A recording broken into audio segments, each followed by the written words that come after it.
ఇప్పుడు నేను చూపించబోయే ప్లేస్ అయితే మీలో చాలామందికి తెలిసి ఉండకపోవచ్చు. ఎందుకంటే ఇప్పుడే ఇంకా డెవలప్ చేస్తున్నారనమాట ఈ టెంపుల్ని.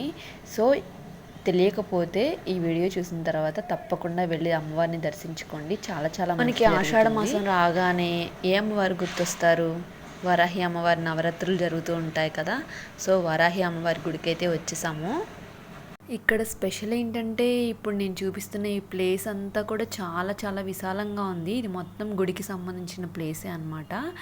ఇక్కడ మనకి వృద్ధాశ్రమం అంటే వృద్ధాశ్రమంలో పురుషులు స్త్రీలు సపరేట్గా ఉండేటట్టుగా అంతా కన్స్ట్రక్షన్ చేశారు. అండ్ ఇప్పుడు చూపిస్తున్నది డైనింగ్ హాల్ అనమాట వాళ్ళకి. అండ్ వాష్రూమ్స్ కూడా అన్నీ సపరేట్గా ఉన్నాయి అండ్ చాలా నీట్గా ఉన్నాయి అనమాట. అండ్ ఇది వచ్చేసి 2 స్టేర్స్ ఉన్నాయి. ఇది కళ్యాణ మండపం. అండ్ ఈ కళ్యాణ మండపంలో నుంచే మనకి బయటికి రూట్ ఉంది అండ్ గుడిలోకి కూడా రూట్ ఉందన్నమాట. ఇంకా ఫైనల్గా మెయిన్ ఎంట్రన్స్ టెంపుల్కి అయితే వచ్చేసాము. ఇక్కడ మనకి మెయిన్ ఎంట్రన్స్లోనే టెంపుల్ ఉంటుందన్నమాట.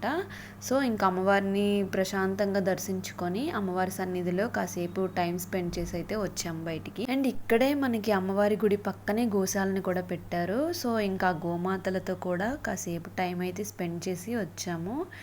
అండ్ ఫైనల్గా ఈ టెంపుల్ అయితే మనకి కుంచవరం గ్రామం తెనాలి దగ్గరలో ఉంది. మాకైతే 2 hours పట్టింది వెళ్ళి రావడానికి విజయవాడ నుండి.